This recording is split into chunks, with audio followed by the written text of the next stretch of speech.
Saat ini tuh tahapan apa yang sedang dilakukan atau digelar oleh KPU? Secara umum sih Boleh diceritain nggak Ibu, kira-kira proses coklitnya tuh bakal sama dengan pemilu kemarin atau ada yang beda Ibu? iya, alhamdulillah pemilu 2024 itu memberikan Pantarli itu kalau datang ke rumah itu makan akan ngapain aja? jadi Pantarli itu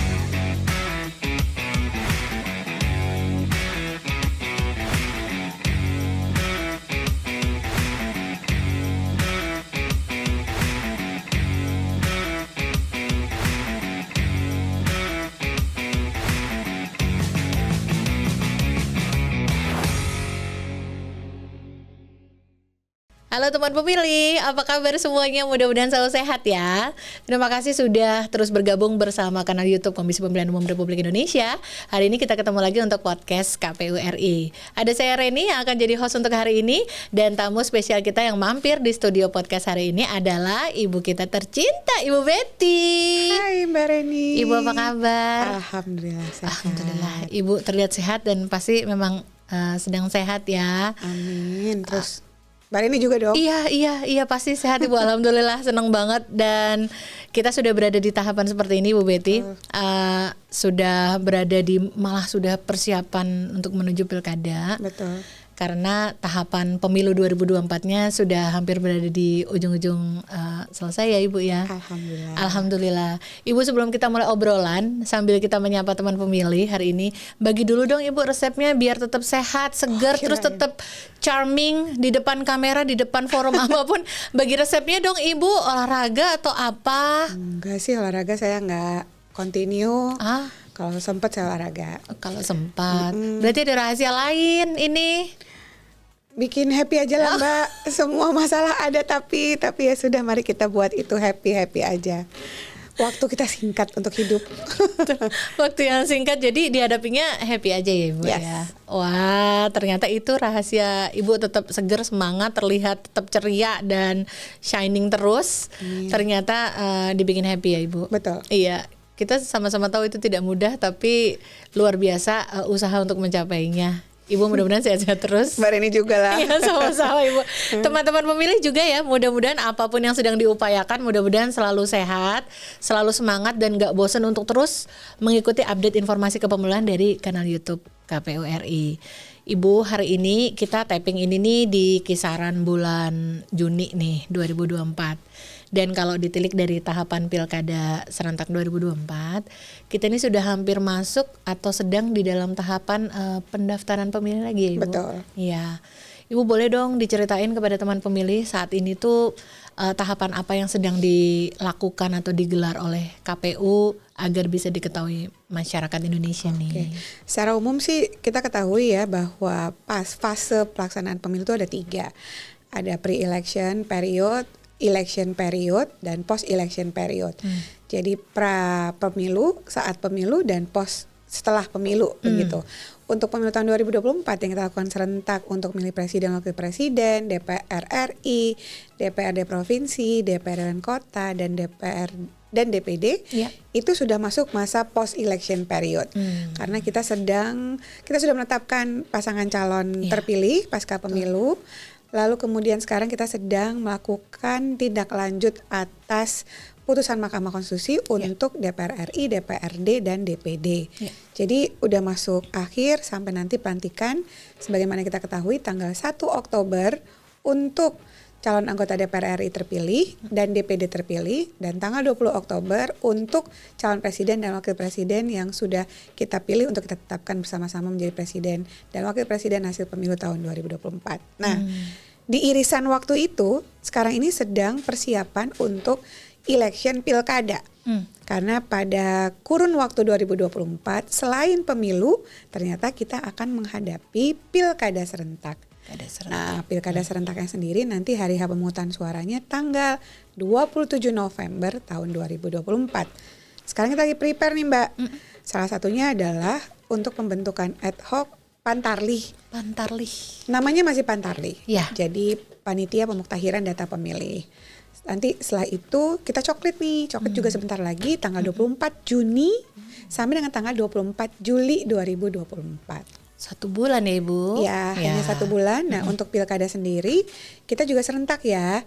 Jadi inilah pilkada serentak di Indonesia pertama kali, yaitu untuk milih gubernur dan wakil gubernur di daerah kita masing-masing, di provinsi kita masing-masing, dan memilih sekaligus untuk bupati atau wali kota. Ya tergantung dong ya, bupati atau wali kota, beserta wakilnya di kabupaten kota tempat kita tinggal, sesuai dengan KTP-nya. Iya, betul. Jadi ada irisan ya Ibu, akhir atau post election untuk pemilu 2024. Yes. Dan kita menuju di persiapan untuk gelaran pilkada 2024. Ini buat teman-teman yang baru jadi pemilih pemula banget, terus kayak kemarin tuh baru menggunakan hak pilih di pemilu, terus ini baru juga mau menggunakan hak pilih pertama kali di pilkada ini nanti. Jadi ada bedanya teman-teman pemilih. Kalau pemilu kita pilih presiden, wakil presiden. Tadi seperti disampaikan Ibu Betty, ada juga kita pilih DPR RI, DPRD provinsi dan kabupaten kota, lalu juga ada kita pilih DPD RI. Nah, untuk pilkada yang mau kita pilih seperti tadi disampaikan Ibu adalah kita pilih kepala daerah. Kalau di provinsi berarti kita pilih gubernur dan wakil gubernur. Kemudian di kabupaten kotanya sendiri pilih bupati atau wali kotanya. Ini saya percaya banget Ibu, ini banyak teman pemilih, apalagi yang masih pemilih yang masih muda-muda Gen Z. Ini juga masih sama-sama excitednya karena melihat respon kemarin dari pemilu yang terakhir itu kan, responnya kalau dilihat di media sosial itu seru-seru Ibu, kayak gile kertas suaranya segede koran misalnya kayak gitu. Hal-hal yang buat kita sebagai penyelenggara adalah hal yang kayak sudah rutin, tapi ternyata itu ada excitement tersendiri buat para pemilih gitu. Nah ini nanti yang kemarin-kemarin baru sempat dengar ceritanya dan nanti baru mau gunain hak pilih pada saat pilkada, nanti juga bakal merasakan pengalaman itu, bagaimana di bilik suara segala macam. Nah, teman pemilih, kita sama-sama tahu Ibu Betty ini mengepalai divisi untuk data dan informasi. Salah satunya adalah pemutakhiran data pemilih. Tadi Ibu sempat bilang nih, kita sekarang dalam tahapan pembentukan panitia pemutakhiran pendaftaran pemilih, Pantarlih. Kalau di pemilu kemarin itu kira-kira tuh 1 tahun sebelum hari pemilunya ya Ibu, itu sudah dilakukan pencocokan dan penelitian. Nah, ini tadi sepertinya Ibu tadi sempat bilang bahwa nanti akan ada juga. Boleh diceritain nggak Ibu, kira-kira proses coklitnya tuh bakal sama dengan pemilu kemarin atau ada yang beda Ibu? Iya, alhamdulillah pemilu 2024 itu memberikan evaluasi terbaik buat kita untuk melakukan yang lebih baik lagi untuk pilkada 2024. Alhamdulillah untuk pemilu tahun 2024 ya kita sukses ya menyelenggarakan pemilunya, termasuk untuk pemutakhiran data pemilihnya. Jadi pemutakhiran data pemilih sekarang menggunakan sistem formasi data pemilih. Jadi bagi pemilih untuk DPT, DPTB, terobosannya adalah pemilih untuk pindah pemilih pun kita tercatat semua nih Mbak dalam sistem formasi data pemilih kita. Dan terobosan berikutnya kita punya cek dptonline.kpu.go.id yang kemudian termanfaatkan sampai hari H pemungutan suara. Memang deg-degan tuh ya waktu di hari H pemungutan suara, ya Allah ini hidup dong ya cek DPT online gitu. Kenapa? Karena akan dipakai oleh KPPS kita sedunia gitu untuk ngecek apakah orang sudah terdaftar atau belum, ada di TPS mana. Kalau dia pindah memilih, dia dapat TPS ada di mana, semuanya tercatat dalam cek dptonline.kpu.go.id. Nah, untuk pilkada tahun 2024, kita berusaha juga Mbak agar data kita tetap valid, data kita tetap komprehensif gitu ya. Data kita itu termuktahir. Nah, oleh karenanya ini upaya-upaya ini dilakukan pertama kali adalah bagaimana cara kita melayani masyarakat lewat coklit. Nah, coklit itu apa sih gitu ya? Coklit itu adalah pencocokan dan penelitian. Apa yang dicocokkan? Yang dicocokkan itu adalah daftar pemilih yang kita punya. Lalu kita teliti ke masyarakat apakah benar si Fulan masih tinggal di situ, si Fulan masih mempunyai hak memilih atau tidak, untuk kita buktikan dia sebagai pemilih terdaftar dalam DPT kita nanti. Oleh karenanya Pantarlih lah siapa yang akan coklit kami Bu? Yang akan coklit Bapak Ibu adalah petugas KPU Republik Indonesia. Yang kemudian kita berikan kewenangannya kepada KPU Kabupaten Kota untuk rekrutmen ad hoc-nya, badan ad hoc termasuk yang kita sebut dengan Pantarlih tadi. Nanti jadi kalau secara teoritis Mbak, sebenarnya metode yang dipakai untuk teman-teman turun itu adalah survei. Apa makna survei? Makna survei adalah Kalau kita punya 1.000 populasi, populasi itu 1.000 orang yang akan kita penduduk yang akan kita coklit, 1.000-1.000-nya akan kita lakukan datang dari rumah ke rumah untuk membuktikan apakah 1.000 orang ini pemilih atau tidak. Beda dengan sampling ya. Kalau sampling kan kita cuma ngambil secuplik untuk kita buktikan populasinya seperti apa. Kalau ini enggak, one by one semua akan kita datangi. Oleh karenanya coklit ini menjadi penting bagi masyarakat kita agar dia tahu sebenarnya saya udah terdaftar, tulisan saya benar nggak namanya. Lalu kira-kira mungkin ada kelompok disabilitas yang perlu kita recognize untuk memudahkan pelayanan kita nanti di hari H pemungutan suara. Jadi kita bisa mendengar kembali dengan jelas nih teman pemilih, terutama yang kemarin nih kalau di tengah-tengah proses tahapan pemilu 2024, terus kita udah hampir menuju hari H pemungutan, terus kita sempat ada notis banyak yang mengurus pindah pemilih dan terkendala macam-macam. Nah, disinilah titik awalnya teman pemilih. Pastikan dulu teman pemilih itu benar-benar masuk ke dalam daftar pemilih. Dari situ kalau sudah dikawal suaranya, tetap dikawal hak pilihnya, terdaftar dalam daftar pemilih, nanti kalau mau mengajukan proses misalnya pindah memilih atau apapun mendekati hari H, hal-hal yang serupa itu sudah dipastikan bisa dijamin haknya untuk suaranya itu tidak hilang karena sudah masuk dalam daftar pemilih duluan. Ini dari awal nih, dari jauh hari begini, kalau nggak salah dari ini sekitar 160 sekian hari menuju hari pilkadanya, menuju hari pemungutan suara. Nah, kita sudah pastikan dulu bahwa nama kita masuk dalam daftar pemilih, itu yang utama ya Ibu. Betul. Iya, betul-betul. Nah, teman pemilih, nanti kita bakal ada obrolan yang lebih seru lagi dan masih melanjutkan tentang pendaftaran pemilih supaya nama kita tetap memiliki hak pilih untuk Pilkada 2024. Jangan kemana-mana, pastikan tetap nonton terus episode hari ini podcast KPRI bersama Ibu Betty Epsilon Idrus, anggota Komisi Pemilihan Umum Republik Indonesia, hanya di podcast KPU RI. Hai teman pemilih, terima kasih ya udah terus setia di kanal YouTube Komisi Pemilihan Umum Republik Indonesia untuk ngikutin obrolan hari ini di podcast KPU RI bersama saya Reni sebagai host dan tamu spesial kita yang cantik Ibu Betty Epsilon Idrus.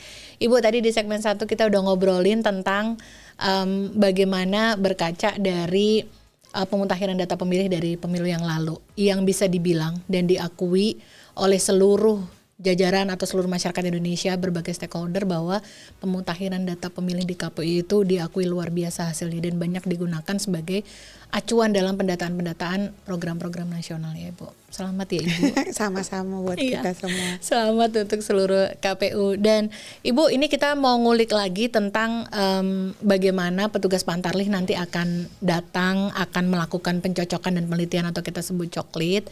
Itu tadi Ibu sempat sampaikan di segmen 1 bahwa caranya akan sama seperti yang kemarin. Kita kayaknya ceritakan ulang lagi ya Ibu. Boleh. Kepada teman pemilih itu, Pantarlih itu kalau datang ke rumah itu akan ngapain aja gitu. Jadi Pantarlih itu petugas kita, petugas KPU akan datang ke rumah. Dia akan menggunakan atribut KPU. Apa saja? Pertama, rompi KPU, lalu kemudian ID card bahwa dia adalah petugas Pantarlih kita, dan topi. Jadi nanti ada spesial alat kelengkapan selain dokumen yang akan dibawa. Nah, dia akan mendatangi rumah ke rumah dari Bapak Ibu sekalian. Jadi kalau mereka nanti mau masuk, mohon Bapak Ibu bisa melayani mereka juga, karena mereka akan melayani Bapak Ibu sebagai pemilih di Pilkada tahun 2024. Nah, sebelum mereka masuk dari rumah ke rumah, Mbak Reni, mereka harus sowan dulu, kula nuwun lah ya, ke RT RW bahwa saya akan melakukan coklit, sehingga masyarakatnya juga nggak kaget, oh ini akan ada coklit gitu ya. Kita mulai dari tanggal 24 Juni sampai dengan tanggal 24 Juli 2024. Nah, di perkiraan tanggal ini mereka akan datang nih dari rumah ke rumah, rumah Bapak Ibu sekalian. Kalau misalnya mereka datang, Bapak Ibu tolong siapkan KTP elektroniknya dan atau kartu keluarganya. Karena yang akan kami cross check adalah dalam satu KK itu siapa yang berhak menggunakan hak pilih, yaitu mereka yang minimum 17 tahun ke atas. Kalaupun belum 17 tahun saat hari H pemungutan suara 27 November tapi sudah menikah atau pernah menikah, itu punya hak pilih.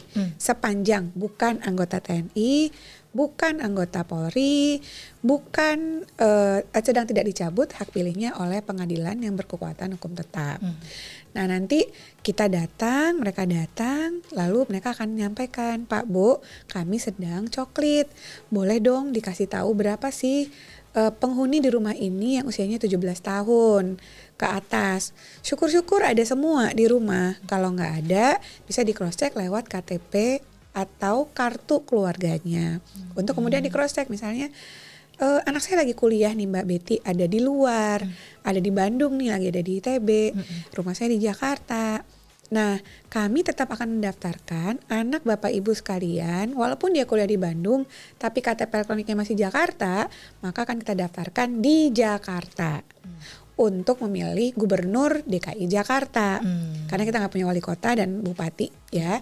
Untuk daerah lain misalnya saya tinggal di Bogor, anak saya kuliahnya di Bali gitu misalnya, maka sekali walaupun sudah kuliah di Bali tapi KTP-nya masih Bogor, maka akan kami daftarkan sebagai pemilih pilkada Bogor, yaitu untuk memilih gubernur Jawa Barat dan memilih wali kota Bogor. Kota Bogor. Nah setelah kita cross check nanti kita tanya, ada nggak ya di rumah Bapak Ibu ini yang disabilitas?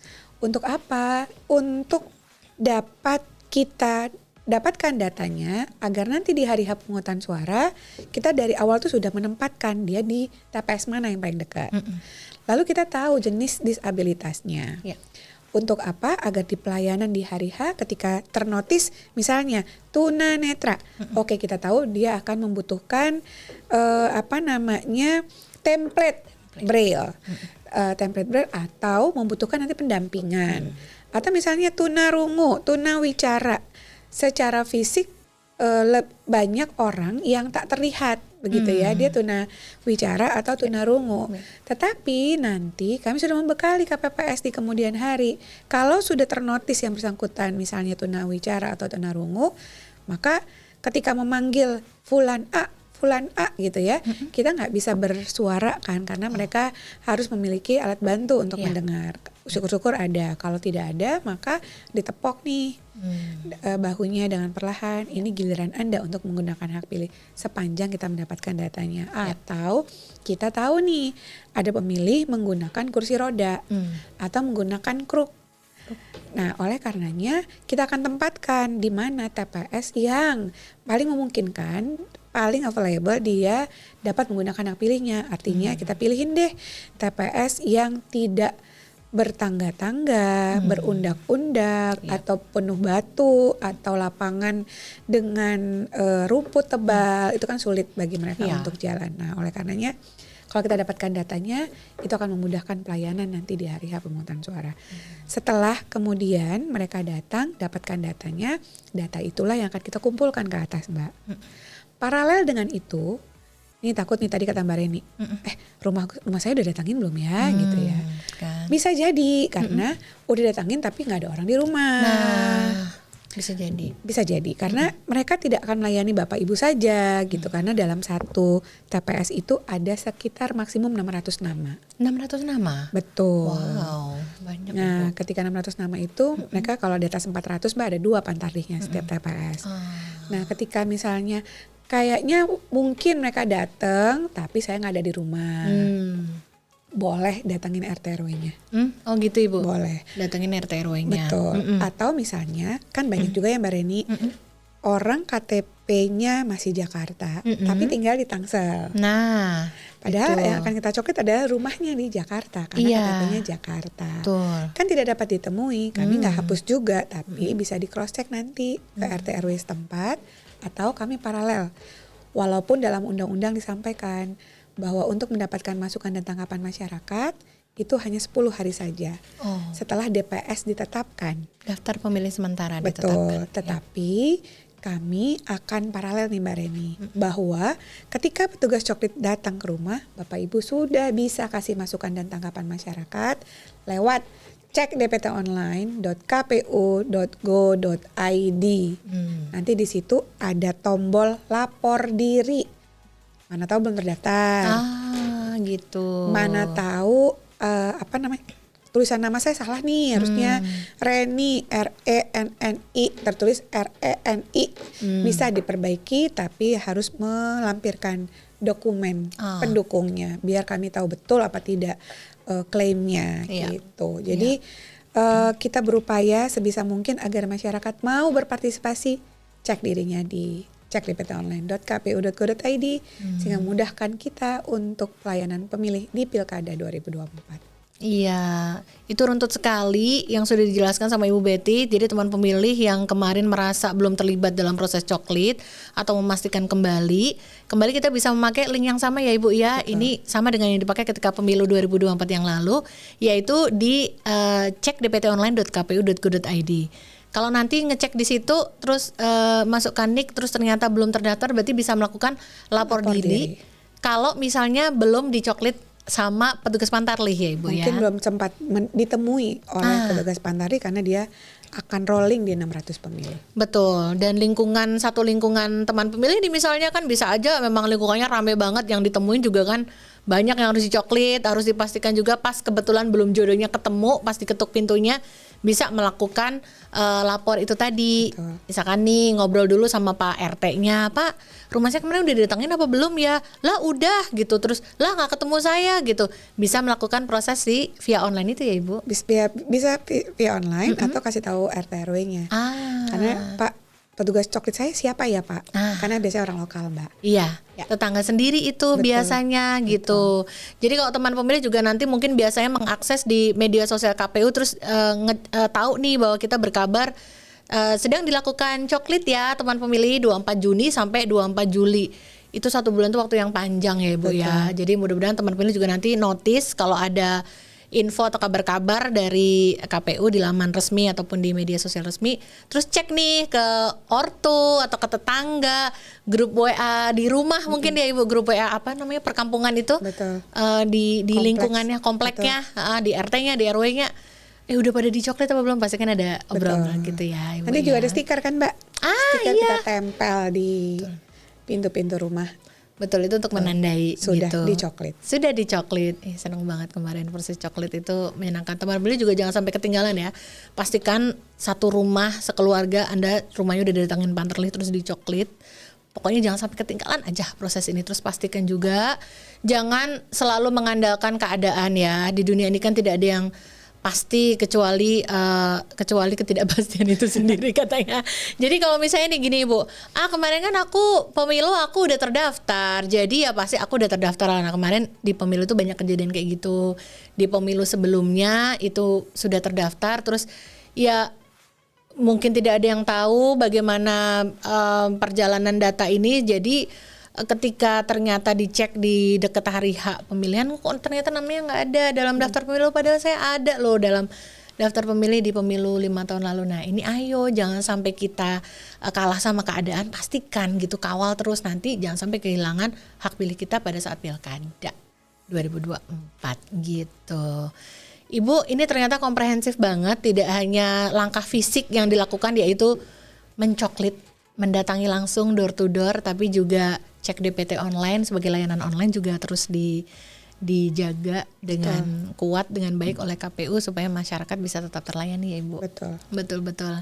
Sekarang boleh dong Ibu Betty titipkan pesan kepada teman pemilih yang menonton podcast kita ini, harus apa yang dilakukan untuk menuju Pilkada 2024 nanti, khususnya sekarang di tahapan sekarang ini. Oke. Halo pemilih Pilkada 2024. Kita sebagai warga negara Indonesia akan menggunakan hak pilih kita untuk memilih gubernur dan wakil gubernur, akan memilih juga sekaligus wali kota atau bupati dan wakilnya di daerah kita masing-masing pada tanggal 27 November 2024. Oleh karenanya, hak Anda harus terpenuhi sebagai pemilih. Sepanjang Anda memilih hak, kami akan melayani sebaik mungkin. Dan tentu hak juga harus disertai dengan kewajiban, yaitu Bapak Ibu dapat menunjukkan dokumen kependudukan yang sah untuk kami verifikasi dan kemudian kami konversi menjadi data pemilih kita. Oleh karenanya mohon dibukakan pintunya karena petugas coklit kami akan datang dari rumah ke rumah dari tanggal 24 Juni sampai dengan tanggal 24 Juli 2024. Siapkan dokumen kependudukannya, kami akan layani sebaik mungkin untuk Bapak Ibu. Karena petugas coklit kami akan datang bisa juga dan dibantu dengan alat bantu, selain manually juga mereka punya e-coklit. Jadi ntar kerjanya pakai handphone untuk cross check apakah Bapak Ibu sudah betul ada dalam data pemilih kita. Luar biasa Ibu, terima kasih banyak pesannya untuk teman pemilih. Dan sekali lagi ini tentu menjadi salah satu titik yang bisa di-highlight, di mana masyarakat memang perlu sekali diingatkan terus agar tetap bisa menjaga hak pilihnya untuk Pilkada serentak 2024 nanti. Ibu terima kasih banyak Sama-sama, ya sudah Mbak mampir. Rini. Sama-sama. Ibu sehat selalu. Amin. Dalam bertugas, mudah-mudahan kita ketemu lagi dalam waktu dekat di podcast KPU lagi. Terima kasih Ibu dan teman pemilih. Makasih banyak ya udah menyimak podcast hari ini. Senang banget bisa menemani teman pemilih semua. Dan jangan lewatkan podcast KPU RI yang tayang setiap hari Rabu jam 4 sore untuk terus memberikan update informasi kepemiluan kepada teman pemilih semua. Podcast KPU RI terdepan bicara kepemiluan. Sampai ketemu lagi.